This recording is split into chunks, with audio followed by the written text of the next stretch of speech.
Hello everybody, today we are going to learn some useful sentence structure. যে sentence স্ট্রাকচারগুলো দ্বারা আমরা খুব সহজেই অনেক সেন্টেন্স তৈরি করতে পারি।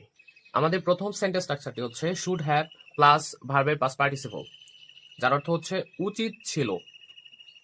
সো আমরা যদি কয়েকটা এক্সাম্পল দেখি, you should have done the work, তোমার কাজটি করা উচিত ছিল। ইউ শুড হ্যাভ গন, তোমার যাওয়া উচিত ছিল। You should have learned English, তোমার ইংরেজি শেখা উচিত ছিল। ইউ শুড হ্যাভ কাম, তোমার আসা উচিত ছিল। ইউ শুড হ্যাভ টোল্ড, তোমার বলা উচিত ছিল। ইউ শুড হ্যাভ ইটেন, তোমার খাওয়া উচিত ছিল। You should have studied harder for the exam, তোমার পরীক্ষার জন্য আরো কঠোর পরিশ্রম করা উচিত ছিল। You should have brought an umbrella, তোমার একটি ছাতা কেনা উচিত ছিল। সো আমরা এই সেন্টেন্স স্ট্রাকচারে পারসন এবং ভার্ব চেঞ্জ করে আমরা কোটি কোটি সেন্টেন্স তৈরি করতে পারি।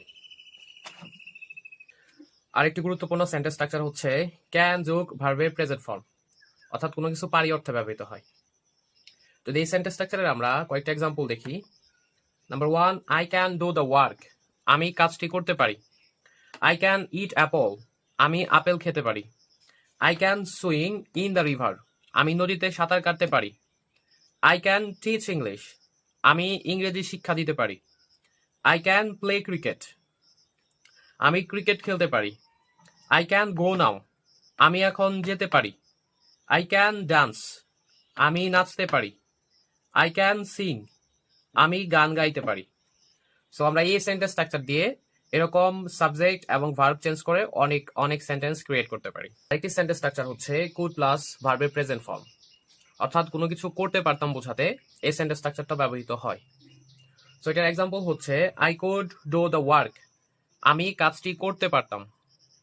আই কুড কল হিম, আমি তাকে ডাকতে পারতাম। I could swim in the pond, আমি পুকুরে সাঁতার কাটতে পারতাম। I could go to Dhaka, আমি ঢাকা যেতে পারতাম। আই কুড ড্রিঙ্ক টি, আমি চা পান করতে পারতাম। আই কুড লার্ন ইংলিশ, আমি ইংরেজি শিখতে পারতাম। আই কুড টিচ ইংলিশ, আমি ইংরেজি শিক্ষা দিতে পারতাম। সো এইভাবে আমরা সাবজেক্ট এবং ভার্ব চেঞ্জ করে আরো অনেক অনেক সেন্টেন্স ক্রিয়েট করতে পারি। আরেকটি গুরুত্বপূর্ণ সেন্টেন্স স্ট্রাকচার হচ্ছে মাস্ট যোগ ভার্বের প্রেজেন্ট ফর্ম, অর্থাৎ কোনো কিছু অবশ্যই করতে হবে এমন বোঝাতে। সো এই সেন্টেন্স স্ট্রাকচার দিয়ে আমরা যদি এক্সাম্পল দেখি, I must do the work, আমাকে অবশ্যই কাজটি করতে হবে। I must go to Dhaka, আমাকে অবশ্যই ঢাকা যেতে হবে। আই মাস্ট লার্ন ইংলিশ, আমাকে অবশ্যই ইংরেজি শিখতে হবে। আই মাস্ট কাম টুডে, আমাকে অবশ্যই আজকে আসতে হবে। আই মাস্ট ইট নাও, আমাকে অবশ্যই এখন খেতে হবে। I must talk to him, আমাকে অবশ্যই তার সাথে কথা বলতে হবে। I must write a letter, আমাকে অবশ্যই একটি চিঠি লিখতে হবে। নেক্সট সেন্টেন্স স্ট্রাকচারটি হচ্ছে have to plus verb one, অর্থাৎ ভার্বের প্রেজেন্ট ফর্ম। সেক্ষেত্রে বোঝাবে কোনো কিছু করতে হবে, অর্থাৎ বাধ্যবাধকতা অর্থে। সো আমরা যদি এক্সাম্পলগুলো দেখি, number 1, I have to do the work, আমাকে কাজটি করতে হবে। I have to go to Dhaka, আমাকে ঢাকা যেতে হবে। I have to earn money, আমাকে অর্থ উপার্জন করতে হবে। I have to call him, আমাকে তাকে ডাকতে হবে। I have to learn English, আমাকে ইংরেজি শিখতে হবে। I have to participate in the exam, আমাকে পরীক্ষায় অংশগ্রহণ করতে হবে। I have to come today, আমাকে আজকে বাড়ি আসতে হবে। আরেকটি গুরুত্বপূর্ণ সেন্টেন্স স্ট্রাকচার হচ্ছে মে যোগ ভার্বের প্রেজেন্ট ফর্ম, অর্থাৎ কোনো কিছু করতেও পারি অর্থে ব্যবহৃত হয়, যেটার কয়েকটা এক্সাম্পল আমরা দেখব। Number 1, I may do the work, আমি কাজটি করতেও পারি। আই মে ইট বানানা, আমি কলা খেতেও পারি। I may go to Dhaka, আমি ঢাকা যেতেও পারি। আই মে লার্ন ইংলিশ, আমি ইংরেজি শিখতেও পারি। I may listen to music, আমি গান শুনতেও পারি। আই মে ড্রিঙ্ক টি, আমি চা পান করতেও পারি। আই মে লাইক ইউ, আমি তোমাকে পছন্দ করতেও পারি।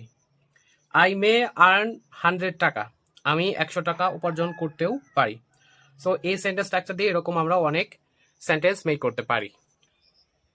আরেকটি গুরুত্বপূর্ণ সেন্টেন্স স্ট্রাকচার হচ্ছে মাইট যোগ ভার্বের প্রেজেন্ট ফর্ম, অর্থাৎ কোনো কিছু করতেও পারতাম অর্থে ব্যবহৃত হয় এই সেন্টেন্স স্ট্রাকচারটি। সো আমরা যদি উদাহরণ দেখি, number 1, I might do the work, আমি কাজটি করতেও পারতাম। আই মাইট ইট অ্যাপল, আমি আপেল খেতেও পারতাম। আই মাইট লার্ন ইংলিশ, আমি ইংরেজি শিখতেও পারতাম। I might go to Dhaka, আমি ঢাকা যেতেও পারতাম। I might buy this pen, আমি কলমটি কিনতেও পারতাম। আই মাইট টিচ ইংলিশ, আমি ইংরেজি শিক্ষা দিতেও পারতাম। I mite make a suggestion, আমি সাজেশনস তৈরি করতেও পারতাম। I mite like your dress, আমি তোমার ড্রেস পছন্দ করতেও পারতাম। আমাদের পরবর্তী সেন্টেন্স স্ট্রাকচারটি হচ্ছে had to plus verb one, ভার্বের প্রেজেন্ট ফর্ম। এটা দ্বারা বোঝাবে কোনো কিছু করতে হয়েছিল বোঝাতে। তাহলে কোনো কিছু করতে হয়েছিল বোঝাতে হ্যাড টু যোগ ভার্বের প্রেজেন্ট ফর্ম। এখানে আমাদের হচ্ছে এই সেন্টেন্স স্ট্রাকচারের নাম্বার ওয়ান এক্সাম্পল হচ্ছে I had to do the work, আমাকে কাজটি করতে হয়েছিল। Two, I had to eat apple, আমাকে আপেল খেতে হয়েছিল। I had to learn English, আমাকে ইংরেজি শিখতে হয়েছিল। I had to pass the exam, আমাকে পরীক্ষায় পাশ করতে হয়েছিল। I had to go to Dhaka, আমাকে ঢাকা যেতে হয়েছিল। I had to like her, আমাকে তাকে পছন্দ করতে হয়েছিল। আই হ্যাড টু লাভ হিম, আমাকে তাকে ভালোবাসতে হয়েছিল। আই হ্যাড টু হেট হিম, আমাকে তাকে ঘৃণা করতে হয়েছিল।